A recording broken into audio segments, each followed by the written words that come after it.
السلام عليكم ورحمة الله وبركاته. كيفكم؟ شو أخباركم؟ إن شاء الله يا رب كلكم تكونوا بخير وتكونوا كلكم طيبين ومبسوطين. معكم أم عمر بعثمان. اليوم إن شاء الله حنسوي كيكة الهبة الجديدة. أنا بسطها عليكم جدا، في 10 دقايق حتكونوا مسوينها. يلا نشوف طريقتها معنا. أول حاجة عندنا كيكة جاهزة أو تقدروا أنتوا تسووها.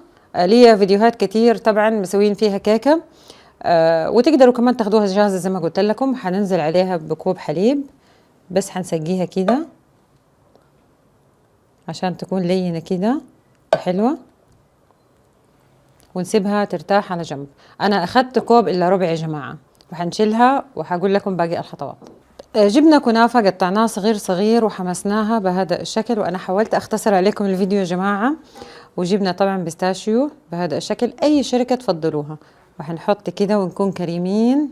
سامعين الصوت الخروش ده؟ هذا اللي نبغاه. نحين حنقلب كده كله مع بعض عشان تكون سهلة معانا في التقليب. هنحط شوية بس من الحليب عشان يسهل علينا في التحريك. ما نكتر يا جماعة، بس شوية بس. شايفين كيف؟ أنا يا جماعة ما كترت من زبدة الفستق عشان خاطر أبى أحس كده بقرمشة الكنافة وهي كده تخ تخ تخ تخ. حطوا أي نوع شوكولاتة تفضلوه.